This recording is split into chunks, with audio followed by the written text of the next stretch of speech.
नमस्कार दोस्तों, टेकोटेक में आपका स्वागत है। तो आज हम लोग बात करने वाले हैं सेक्शन 8 माइक्रो फाइनेंस के विषय में। और यहाँ पास माइक्रो फाइनेंस के विषय में बात करने से पहले, सेक्शन 8 माइक्रो फाइनेंस के विषय में बात करने से पहले आपसे कहना चाहूँगा कि अभी तक आपने जो भी कंपनी का एमओए है उसमें माइक्रो फाइनेंस एक्टिविटी या माइक्रो फाइनेंस वर्ड जो है वो आपने नहीं देखा होगा। लेकिन यहाँ पास मैं इस वीडियो में आपको ना केवल एक कंपनी का एमओए शेयर करूँगा जिसमें कि माइक्रो फाइनेंस एक्टिविटी जो है वो साथ में आपको दिखाऊंगा भी, ताकि आपको इस चीज़ को विश्वास हो, आपको मालूम चले। क्योंकि अभी तक आपने उन कंपनियों को माइक्रो फाइनेंस एक्टिविटी कहते हुए देखा होगा, लेकिन उनका एमओए कैसे होता है ये आपने अभी तक नहीं देखा होगा। तो इस वीडियो में मैं उसको दिखाऊंगा भी। और साथ में अगर आप सेक्शन 8 माइक्रो फाइनेंस का काम करना चाहते हैं या रजिस्ट्रेशन करना चाहते हैं तो आप ये जो फ्लैश हो रहे नंबर है इस पे आप कॉल कर सकते हैं या व्हाट्सएप कर सकते हैं। तो चलिए हम लोग बात करते हैं कि माइक्रो फाइनेंस के विषय में। तो सबसे पहले हम लोग देखते हैं कि माइक्रो फाइनेंस जो एक्टिविटी होती है या माइक्रो फाइनेंस होता क्या है। तो माइक्रो फाइनेंस का मतलब होता है, माइक्रो का मतलब जो सबसे पहला शब्द होता है माइक्रो, इसका मतलब होता है स्मॉल, छोटे छोटे। ठीक है। इसके जो सेकेंड वाला शब्द होता है वो होता है फाइनेंस। फाइनेंस का मतलब होता है कि आप किसी को पैसा दे रहे हैं, किसी को आर्थिक रूप से मदद कर रहे हैं, चाहे वो पैसा कर्ज के रूप में हो, चाहे वो पैसा किसी सामान के सामान खरीदने में, परचेसिंग करने में हो, या किसी को बिजनेस करने में हो। तो ये जो माइक्रो फाइनेंस का मतलब होता है कि आप लोगों को छोटे छोटे पैसे दे रहे हैं, छोटे छोटे लोन दे रहे हैं।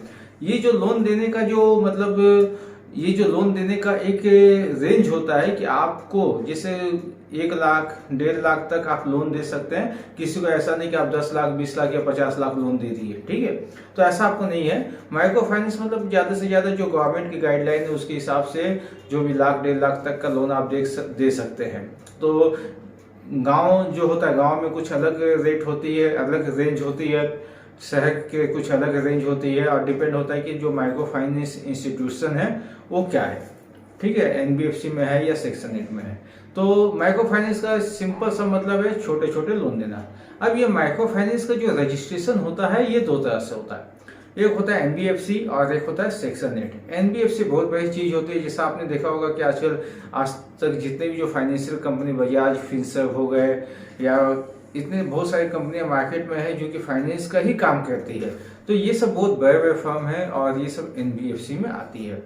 तो अगर आप एनबीएफसी नहीं कर सकते तो आपके लिए जो सेकंड ऑप्शन होता है वो होता है section 8 micro finance. Section 8 micro finance होता है। सेक्शन 8 कंपनी क्या होती है पहले हम लोग ये देखते हैं। सेक्शन 8 कंपनी क्या होती है, फाउंडेशन कंपनी या समाज सेवा के लिए ही कंपनी बनती है। अब इसमें भी क्या होता है कि थोड़ा सा लोगों को डाउट होता है कि क्या है क्या नहीं है। तो इसके विषय में तो काफी, अगर मैं एक्सप्लेनेशन करूँ तो काफी लंबा होगा, लेकिन यहाँ पास मैं आपको उतना लंबा एक्सप्लेनेशन नहीं करने वाला हूँ, क्योंकि यहाँ पास मैं बात कर रहा हूँ सेक्शन 8 माइक्रो फाइनेंस कि क्या आप ये जो माइक्रो फाइनेंस या पैसों का जो आप उधार दे रहे हैं, क्या ये सेक्शन 8 कंपनी के अंतर्गत कर सकते हैं। क्या आपकी कंपनी के एमओए में सारी कुछ डिटेल्स होगी। तो बिल्कुल हाँ, आप सेक्शन 8 माइक्रो फाइनेंस के अंतर्गत आप लोगों का फाइनेंस कर सकते हैं, और साथ में जो आपकी कंपनी का एमओए है उसमें भी ये सारी बातें दी गई होगी। अब ये तो आपको डाउट है कि आपने अभी तक देखा नहीं है, क्योंकि मैंने भी काफी लोगों से इसके पहले भी मैंने काफी वीडियो बनाए थे सेक्शन 8 माइक्रो फाइनेंस पे, लेकिन लोगों का यही सवाल होता है कि सर मैंने देखा नहीं है, ऐसा नहीं वैसा नहीं, अलान फलान ढिलान। तो यहाँ पास मैं आपको पहले ये तो दिखा रहा हूँ, ये जो एमओए आपके सामने जो फ्लैश हो रहा है या दिखाई दे रहा है, यहाँ पास इस एमओए में आप देखिए क्लियरली लिखा हुआ है micro financial activity to the poor section. तो अब आपको ये डाउट क्लियर हो गया होगा कि सेक्शन 8 माइक्रो फाइनेंस में आप ये काम कर सकते हैं। उस विथ आपके रिटर्न मैंने यहाँ पास आपको दिखा भी दिया है। तो सेक्शन 8 माइक्रो फाइनेंस रजिस्ट्रेशन करना काफ़ी आसान होता है। इसमें मिनिमम जो है 2 लोग से भी आप काम स्टार्ट कर सकते हैं। और जिस तरह से सिंपल कोई भी कंपनी रजिस्ट्रेशन होती है, चाहे प्राइवेट हो, निधि कंपनी हो, चाहे कोई भी कंपनी हो, तो सेक्शन 8 माइक्रो फाइनेंस का रजिस्ट्रेशन में थोड़ा सा कॉम्प्लिकेशन होता है। तो वो कॉम्प्लिकेशन जो है सीए के ही लेवल का होता है। तो उसको कॉम्प्लिकेशन को आपको नहीं समझना है या आपको नहीं देखना है। वो काम आप जिसको कंपनी बनाने दिए हैं माइक्रो फाइनेंस सेक्शन 8 की, वही उसको हैंडल करेगा। आपको परेशान होने की जरूरत नहीं है।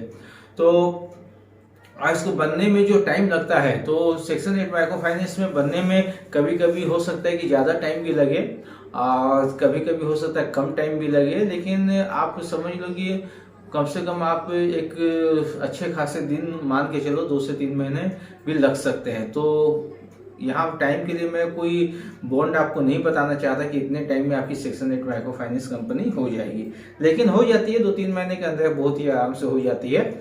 और जो पैसे हैं, पैसे के अलग अलग ये है, उसके विषय में मैं ज़्यादा अभी डिस्कशन नहीं करूँगा। तो कंक्लूजन लास्ट में आपको एक ही बात बोलना चाहूँगा कि सेक्शन 8 माइक्रो फाइनेंस होता है, सामने आपको प्रूफ दिया हुआ है माइक्रो फाइनेंस वर्ड के साथ में, कंपनी के एमओए में और भी चीज़ें होती है। और अगर आप section 8 micro finance company register करना चाहते हैं तो आप नंबर पे व्हाट्सएप कर सकते हैं, कॉल कर सकते हैं। और किसी भी तरह की बिजनेस की जानकारी के लिए अगर आपके कोई सवाल हो और किसी भी तरह की कंपनी रजिस्ट्रेशन या किसी भी तरह की लाइसेंस के विषय में कोई भी सवाल हो तो आप कमेंट सेक्शन में कमेंट कर सकते हैं या मुझे व्हाट्सएप भी कर सकते हैं। हमारी टीम आपको हमेशा मदद के लिए रेडी है। तो आशा करते हैं कि आपको ये जानकारी सही लगी होगी, और अगर सही लगी होगी तो लाइक कीजिएगा, कमेंट में अपने सवाल भी कीजिएगा और इस चैनल को सब्सक्राइब करना मत भूलिए ताकि ऐसी कोई भी इंफॉर्मेटिव वीडियो आपसे मिस ना हो। तो मिलते हैं दोस्तों नेक्स्ट वीडियो में एक नई जानकारी के साथ, तब तक के लिए आपका दिन शुभ हो।